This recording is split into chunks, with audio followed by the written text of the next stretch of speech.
Hello everybody, I'm Bagel or Bagel Plays, and today I'm gonna be making a little video about the creation system in Planet Explorers.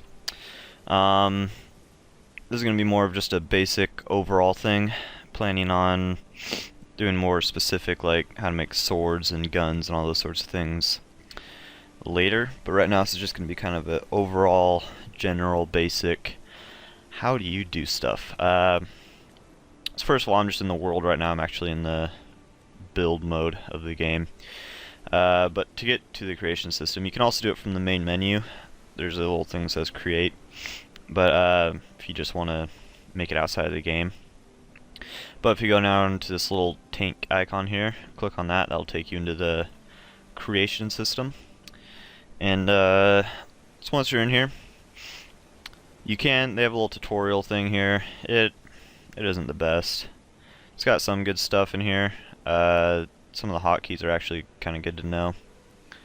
I learned a few different things from that, but it's not the best tutorial, and so that was part of the reason why I decided to make this. It's because they don't have the most clear of tutorials for this. So, first of all, you're going to want to create or choose what you're going to make. So you have a choice between a sword, shield, gun, and then you can carrier would be like a sort of vehicle. And so you can make big or small. And vehicle would be like a ground vehicle, and then aircraft, obviously helicopter or battleship, which would be I think more like a jet kind of a thing. And then you can also do objects, which are more like you can do furniture and just kind of anything that doesn't go into these other categories.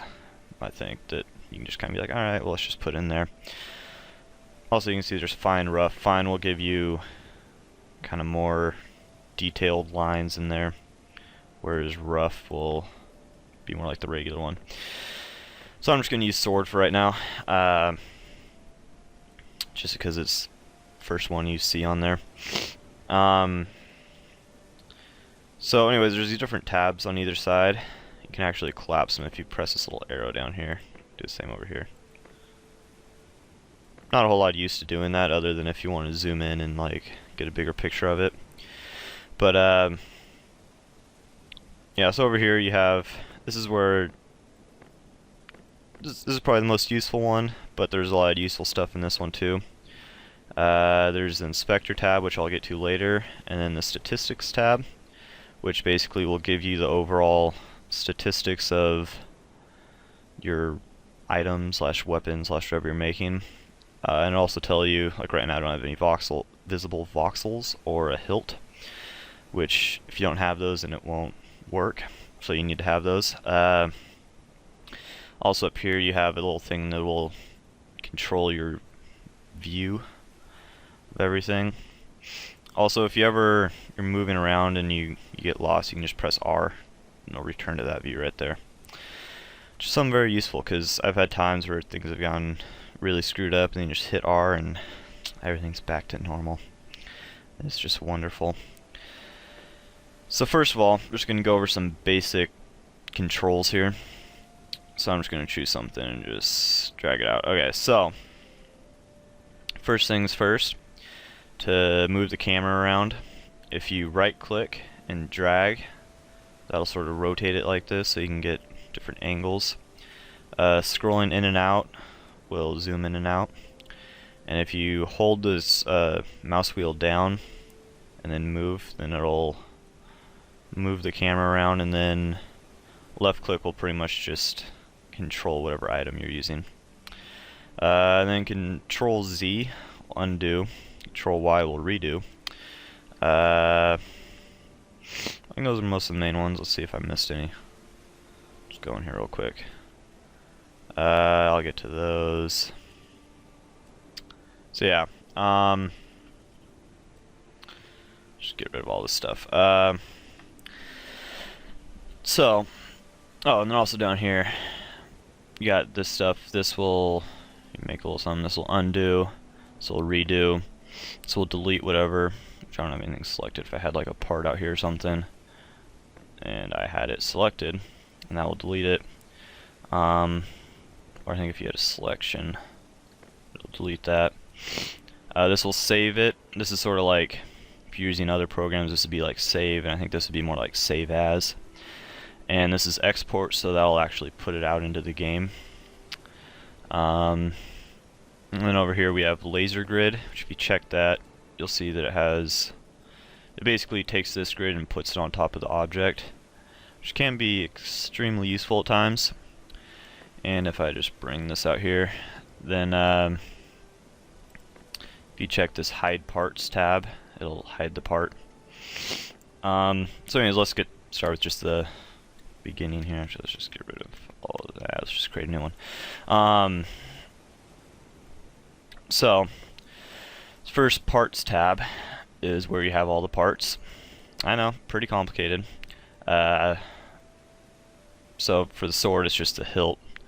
And then these parts will, the better part it is, the better properties it'll have. So like the wood hilt, it won't do as much damage, and the durability won't be as good as the copper hilt. So that's just, as you're doing it, keep that in mind. Also, one thing to notice, if you down here, if you hit this little refresh button, that'll refresh all your stats. Actually, let me make a material real quick. Oh, come on, there we go. So, if you look down here and I make a material, then it says you have to use that. And then, so the hilt, it doesn't count as, well, it's a material all on its own. It's not like you can just have a bunch of wood and then the wood will craft the hilt for you. You have to actually craft the hilt or buy it. You might have to buy some of these. I don't know if you can make them all, but and then, but the other parts, the materials will just be like resources basically, and the parts will be items that you have to have. So just something to keep in mind. And then also if you, let's see, I'm gonna go to a different one that has more parts. Just go to like that or something. So a vehicle obviously has a lot more parts. There's this little drop down menu here so you can kind of organize it. So if you just want to look at it by type of part, that can save you some time. I mean, really there's not that many parts that it's that big of a deal, but just if you're having trouble finding something, let's go back to sword because it's way too big of a thing. So let me just, so if you just click on it and then when you bring it out here it'll put it, and you can just right click and that'll put it down.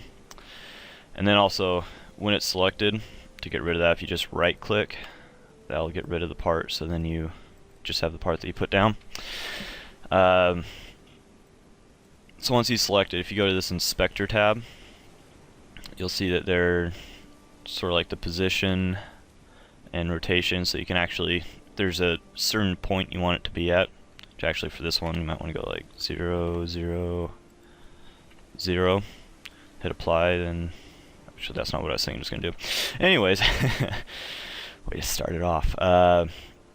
But you can also, down here, if you click that, this little arrow thing here, it'll bring up this, and this will allow you to move the part. So you can, it doesn't really matter that much where you place it, because you can pretty much just move it all around just by clicking on these arrows and dragging. And then also this little thing right here is rotate, so you can rotate the items. You can't do that for all of them. I think like wheels you can't rotate. There might be some other things, but a lot of the stuff you can. So anyways, if we move on to materials, it's kind of a lot of the similar stuff. You have the drop down menu so you can organize by type of material. Some of these you may not have because they're custom ones that I got off the internet when I was just messing around with stuff. But so anyways, to place one down, you can just go to, just go to copper. You have these different tools down here. This is a selection tool. I think this is pencil. It'll basically just put down a single one at a time. So it's not the most efficient way of doing stuff, but if you're trying to do little details and you want to be really precise about it. There's also the box tool, and it's basically how this works is you click where you want it and then drag while you're still holding the left mouse button down. And once you get it the right sort of X and I guess that'd be, I think this is X and Z how this one's, but anyways, once you get it like this, then if you let go, then it'll let you adjust the height. And then if you click, then that'll actually place the block down. Actually, if you go over to statistics, hit refresh, then it'll give you, see there's attack and durability and sell price, and gives you all this stuff. And it also tells you, so I need 14 copper and 1 copper hilt to make this. So there's also this, what is this, diagonal brush. So I'll make a little wedge sort of thing.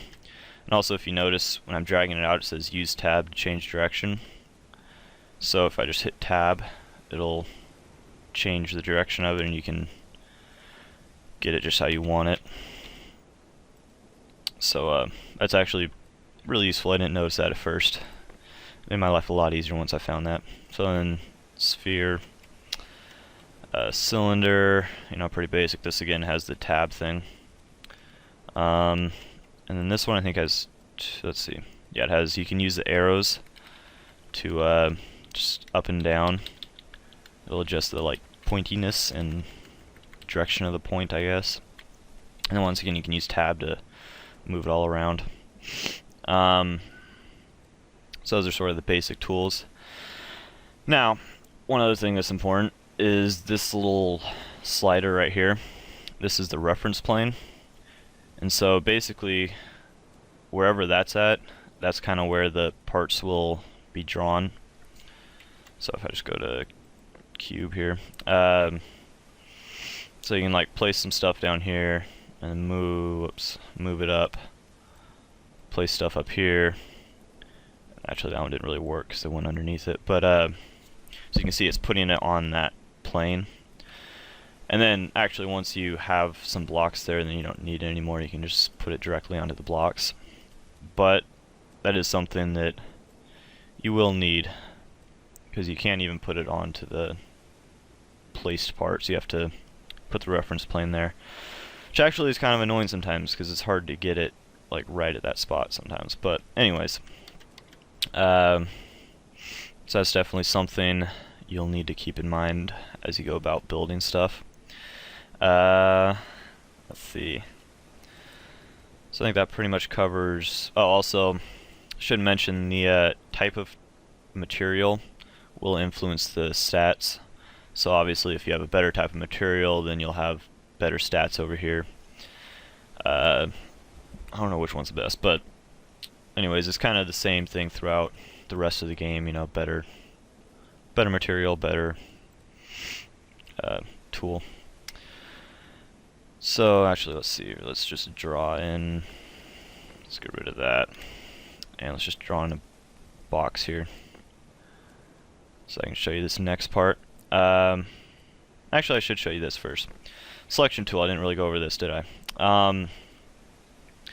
So it's pretty simple. You just click and drag, and that'll select it. And if you go over into this inspector thing here, you can do a few different things here. One, you can just delete it. Pretty simple. Another thing you can do is if you click and drag, you can actually, if you choose a different material, so say I wanted this to be diamond, if you click on this fill material there, then it'll actually fill that area with that material. So this is nice if you kind of make a basic, like something that you want, like a sword or something, and you just want to change the material it's made out of. You can just select the whole sword and then change it. You don't have to remake the whole sword. I'll get to the feather thing in a second. Another thing, so if you make a selection, then you hold down shift, you can add to that selection and make a separate one there. If you hold down alt, it'll subtract from that selection if you overlap it. And if you hold down control, it'll do sort of like the places where it overlaps, it'll get rid of, and it'll keep the rest. So see, that was the part where it overlapped, and then it keeps the rest of it selected. From my experience, that's not the most useful one, but I mean, it's still good to know. So now we're gonna get to probably what I should also mention this. Keep forgetting about stuff. I mean, I practiced a little bit too. So say you have this little thing selected here. If you adjust this little slider, it'll kind of it makes it so you can like semi-delete it basically. So if I just do that and then click away, you can see that if you look at this corner versus that corner, it's a little bit different. If I just see my bigger selection here, actually I think you just need, yeah, you just have to have it be a single one. So if you do kind of like a semi thing, then so it's like that versus that, so it's a little bit subtle difference. But if you're just trying to make a small little indent instead of the full deleted block, keep that in mind. I just figured that out like right before I made this video actually. So finally, feather mount. This is extremely useful. Ooh, actually, I forgot about something.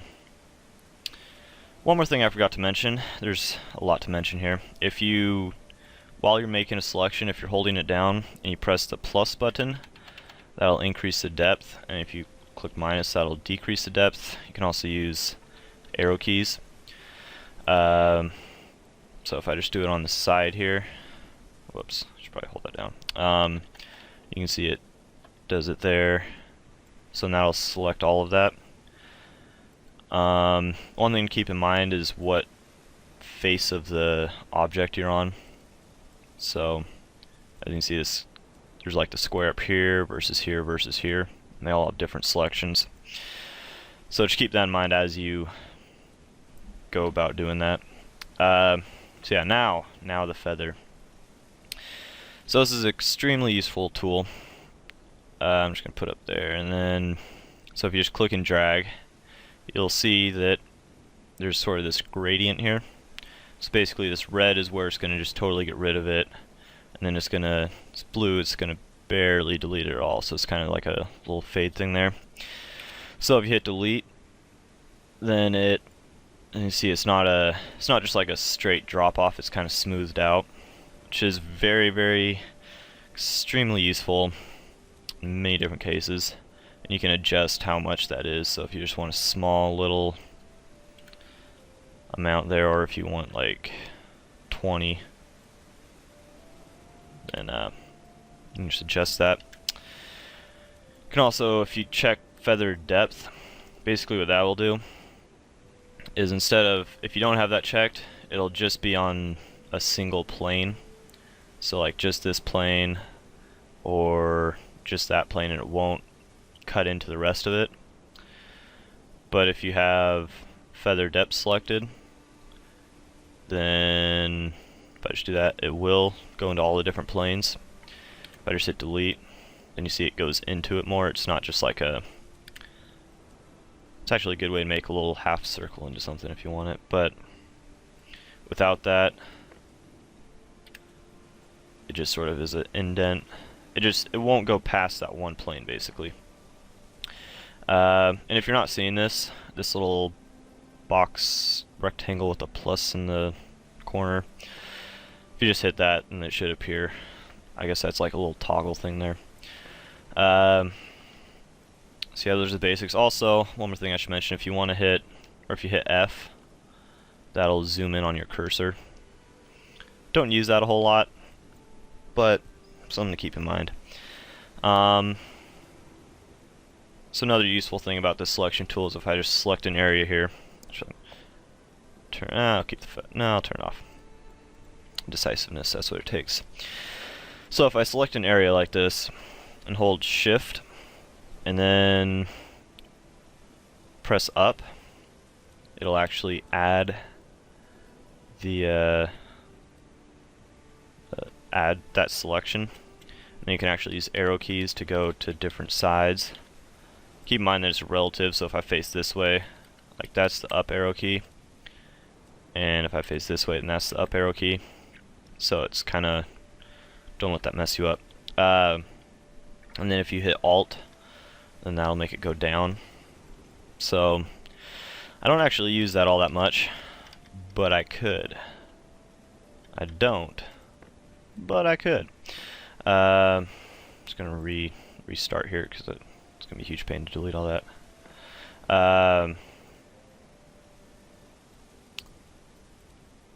And actually, you can do kind of a cool little. If you make the feather up, and you do this, and you hold down Shift and do space, kind of make a cool little thing because it'll slowly get smaller and smaller. Actually, works better if you have a smaller area that you selected, but I just did like right there, and then did it. See, it kind of makes a cool little design there. I don't know, something to keep in mind. If you want to get a smooth sort of mount, I don't know what that would be, but nice little thing. I think that's most of that. Let's see. Yeah, I think that's about all. So,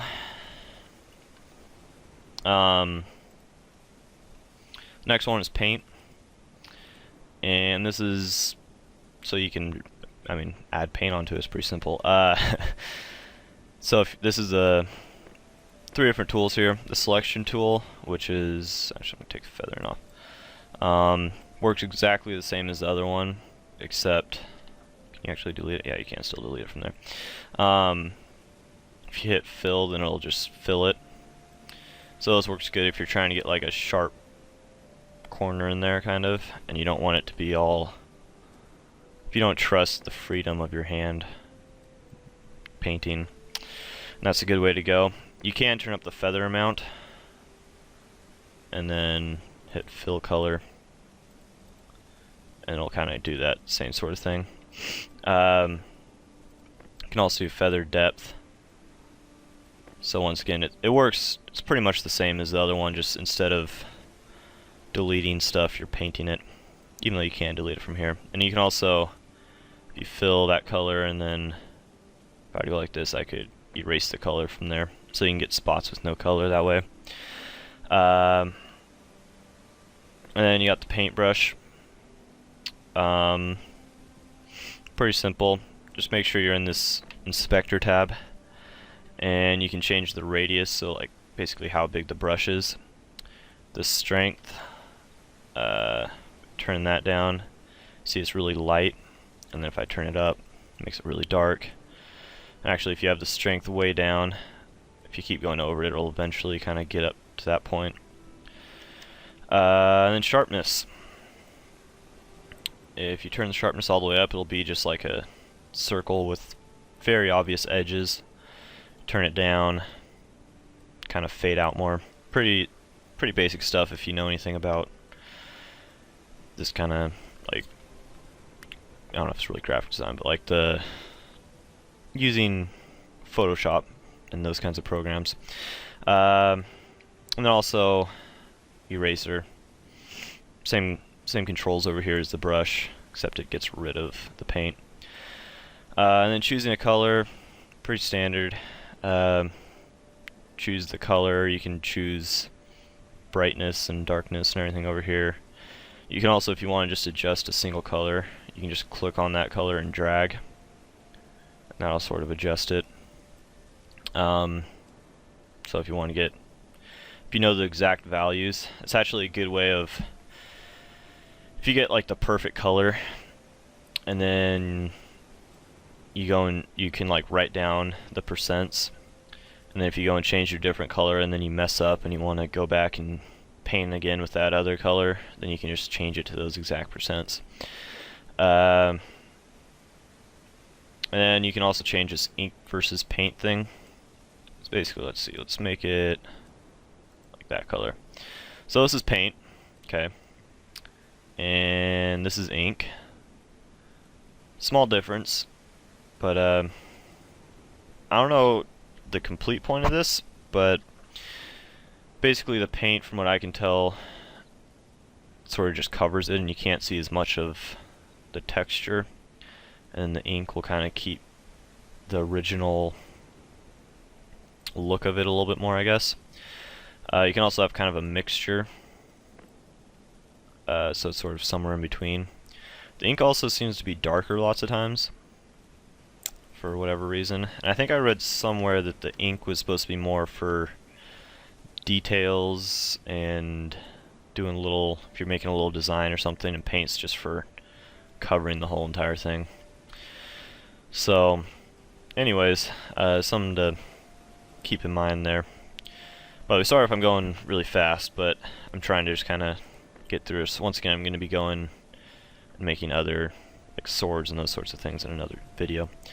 So we move on to decal, and basically these are little things you can put on there, and yay, you got a little picture on there. You don't actually have to just use these. You can create your own and then bring it in here. I think you have to use another program, but if you have a picture or something you want to use, then you can by all means bring it in. You can also do that with the materials. If you go down to the bottom here, you can create a new material, or not a new material, but a new texture. So yeah, if you just anyways put one down, and then it has the same controls as the parts over here. You got the movement and the rotation. One thing to keep in mind is if you let's see, so like if you have it up here on kind of a curved surface, and it's not showing up, try, well, this one isn't going to work very well, but try moving it around like this, because sometimes certain parts won't be on there because they're not touching it, or it goes too far in. So anyways, if it's not showing up, that's probably why. I had a few times where it's like, why isn't that showing up? And then I moved it around and I got it. And then again, rotation, pretty straightforward. And over here, you can change the position. So if you have, once again, a certain position you want, rotation, size. This is actually can be very useful. So if you just make this 1.5 for that, and just so you know, X I believe is like width and Z is like up and down, and then I don't know, you can't change Y. I think that's, in this case, would be like depth. All of the X, Y, and Z stuff kind of is weird in this editor, but so if I just change that a little bit and then hit apply, that got really, oh, because I did it, I see. I meant to do 0.15 and 0.015 and hit apply. Everything's kind of messed up on my ratio right now, but see, it made it bigger. Didn't know about that at first, and there are a couple times where I'm like, man, I wish it was bigger, but now that I know that, definitely it's pretty cool. You can also, I guess this one might look okay mirrored. You can mirror it, so I'll just kind of flip it. You can change the color. This one might work for color changes. Yeah, this one works pretty good. Some of them, like this one or something, it if you change the color on it, it ends up just changing the entire color, so it doesn't look quite as good. But on stuff where it's just the whole thing is one color, it can turn out pretty nice. And then once again, you can choose all the different percents and all that you want. And then shader. So there's two different modes here. There's emission, which is what it's at right now. So basically that is it doesn't have a background. And if you choose diffuse, which it puts the background in there. And lots of times that doesn't look that great. Like personally, I'm not a huge fan of how this looks right now. But some of them, like I think it was this one, had an okay looking background. Yeah, I don't know, it looks kind of different. But anyways, so you can choose between those. They don't have effects in yet. That's still something they need to add. So I'm just going to create a new one here. So another thing, just kind of a really useful feature, is mirroring. If you click this little button down here, it'll bring up this menu. And basically what this does is if you just choose a thing, put this in the middle, and what that does is if you draw on, or if you make blocks on one side, it'll put them on the other side too. So basically anything that you do to one side it'll do the same thing to the other side.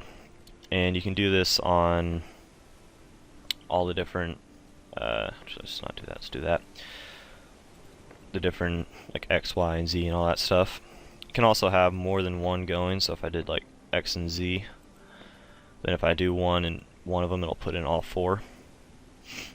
And you can actually, if you want to get really crazy, you can have all three of them checked, and then you get some crazy stuff going on. And you can draw, actually that's not going to work very well, you can draw it in any one of them, and it will put them into all of it. So, it's a very useful feature if you're doing something that, generally I just use one side of it, but if you're doing something that is symmetrical, that is a very useful thing, so you don't have to keep going back and forth and doing it to each side. It'll save you a lot of time. So finally, we have ISO tab down here, and basically what this is you can go through and choose all your different ISOs that you've made. Basically the file, whatever you're making in here, when you save it, it turns into an ISO file, or ISO, whatever it is, I don't know. I say ISO, I think it might be ISO, but either way, this is sort of like the custom creation tool thing file. I didn't actually make this. This is one I downloaded off the internet. You can download these off the internet. I might make a video / might just be too lazy. I have a few different cool ones. This one's pretty neat. It's definitely a cool one. But yeah, there's some pretty cool ones on the internet. I'll show you the crazy stuff I made. Oh yeah. Oh yeah, it's insane. I'm not as good at this as some people, needless to say. This is the gun I made. Pretty basic, but it gets the job done. So yeah, anyways, that's where once you've saved it, it'll put it into this area here, and then you can choose it. And then if you find something you want, you can just export it. Oh, one more thing I forgot to mention. The paint, it'll add pigment into the what you need for it. So that's something to keep in mind. If you don't have any, don't paint it, because you won't be able to make it. So I think you need to get pigment. I don't know if you can make it. You might have to buy it. So that's just something to keep in mind. But anyways, so if I export it, I didn't open my little special thing. But anyways, if I go to this and open it, then I can export it. I need to, okay, the wrong thing. Export it. Export. And it was exported, so you just exit out, and it will be in your inventory. And you can just put it in there, take it out, and there you go. You got your brand new weapon, and it's pretty cool. So that's the basics. Should be doing a sword, and gun, and some other stuff. But for right now, this is what I'm doing. So once again, I just kind of sped through it, tried to get through it pretty quickly. So yeah, anyways, thanks for watching, and hopefully see you in the next one.